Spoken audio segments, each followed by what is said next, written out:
দেবম study সেন্টারের পক্ষ থেকে সকল ছাত্রছাত্রীকে স্বাগত। আগের দিন জীববৈচিত্র্যের সংজ্ঞা, তার প্রকারভেদ এই সকল সম্পর্কে আলোচনা করা হয়েছে। আর জীববৈচিত্র্যের অবলুপ্তির কারণ বা হ্রাসপ্রাপ্তির কারণগুলো সম্পর্কে আলোচনা করা হবে। প্রথম কারণ হচ্ছে 1 নম্বর, বাসস্থানের বিলুপ্তি বা হ্যাবিটেট লস।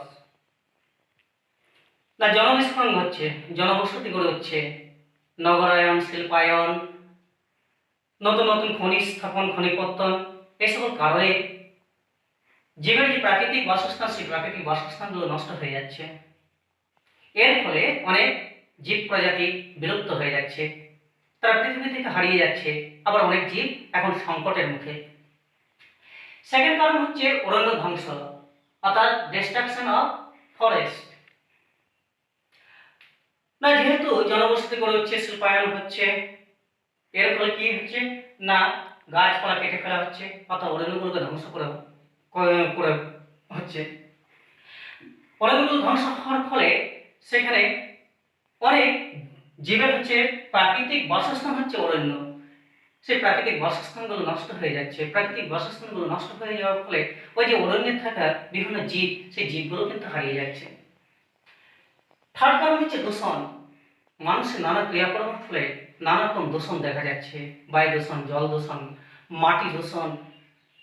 এই সকল দূষণের ফলে অনেক জীব প্রজাতি হারিয়ে যাচ্ছে। যেমন কৃষিক্ষেত্রে ব্যবহার করা হচ্ছে নানা কীটনাশক, তারপর হচ্ছে রাসায়নিক সারগুলো, তার ফলে সেখানে যে জীববৈচিত্র্য, সেখানে অনেক জীববৈচিত্র্য কিন্তু হারিয়ে যাচ্ছে। অনেক কীটপতঙ্গ মারা যাচ্ছে। অনেক কীটপতঙ্গ মারা যাওয়ার ফলে সেখানে তোমার কি হচ্ছে না যে ব্যাঙ বা ছোট ছোট পাখিগুলো, সেগুলো মারা যাচ্ছে। এইভাবে অনেক জীববৈচিত্র্য কিন্তু হারিয়ে যাচ্ছে। তারপর হচ্ছে জল দূষণ।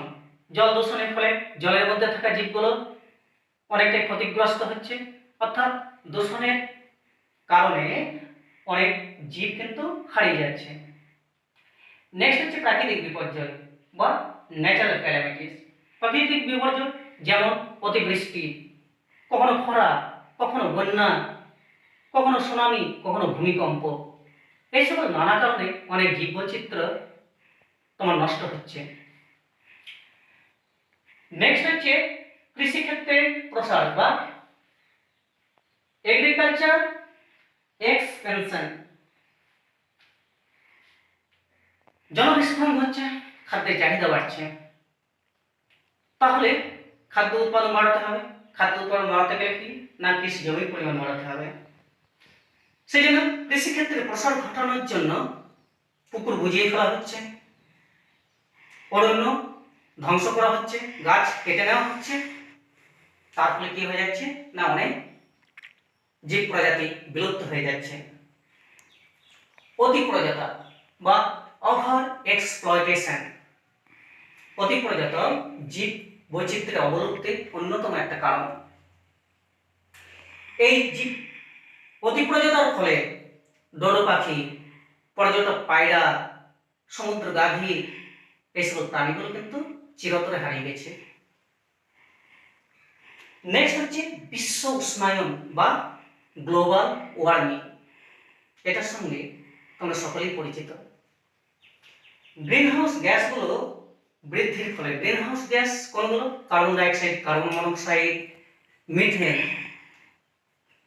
এই গ্যাসগুলো বৃদ্ধির ফলে গ্রিনহাউস এফেক্ট বা গ্রিনহাউস প্রভাব দেখা যাচ্ছে, অর্থাৎ পৃথিবীর তাপমাত্রা বেড়ে যাচ্ছে।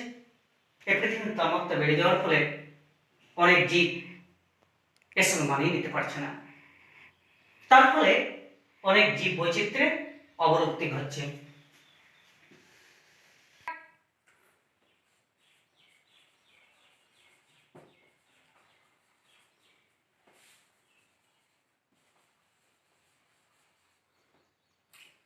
তাহলে 8 নম্বর কারণ কি না বহিরাগত প্রজাতির অনুপ্রবেশ, অর্থাৎ ইন্ট্রোডাকশন অফ এক্সোটিক স্পিসিস।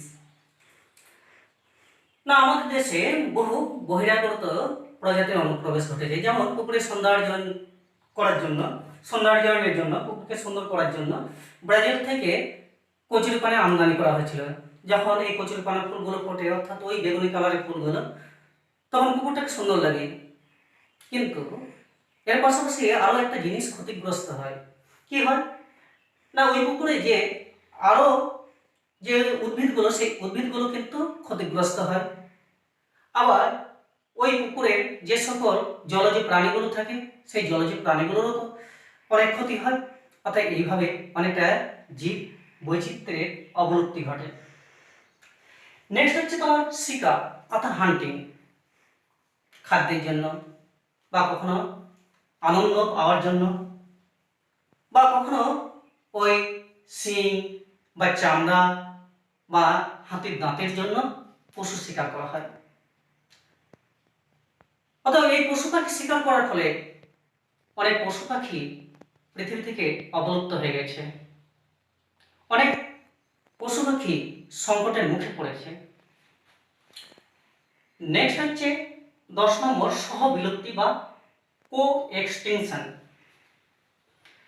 না, পরজীবী যারা তারা কোনো একটা হোস্ট বা পোষকের মধ্যে বসবাস করে, যখন ওই হোস্ট বা পোষকটা ক্ষতিগ্রস্ত হয় বা মারা যায় বা অবলুপ্ত হয়, তার সাথে সাথে ওই পরজীবীটা কিন্তু বিলুপ্ত হয়ে যায়।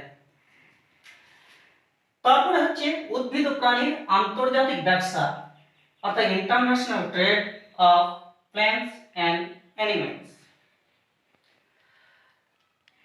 না, দাঁতের জন্য বা লোমের জন্য বা অন্যান্য যে প্রাণীগুলো থেকে আরো জিনিসগুলো পাওয়া যায়, সেগুলো থেকে বিদেশে রপ্তানি করে প্রচুর অর্থ রোজগার করা হয়। এই অর্থনৈতিক বুনিদকে সুদৃঢ় করার জন্য কিন্তু অনেক প্রাণী হত্যা হয়। এই প্রাণী হত্যার ফলেও অনেক জীব কিন্তু হারিয়ে যায়। আবার খাদ্যের জন্য, ওষুধ তৈরির জন্য অনেক উদ্ভিদ কাজে লাগে। তাহলে সেই ওষুধ এবং খাদ্যের জন্য অনেক উদ্ভিদও কিন্তু পৃথিবী থেকে চিরতরে হারিয়ে গেছে। আজ জীববৈচিত্র্যের অবলুপ্তির কারণগুলো আলোচনা করা হলো। পরের ক্লাসে জীববৈচিত্র্যের গুরুত্ব সম্পর্কে আলোচনা করা হবে। আর আমার এই ক্লাস যদি তোমাদের ভালো লেগে থাকে তাহলে তোমরা লাইক এবং কমেন্ট করবে, এবং যারা নতুন তারা সাবস্ক্রাইব করবে, আর বেল যে অপশনটি আছে সেখানে তোমরা ক্লিক করবে।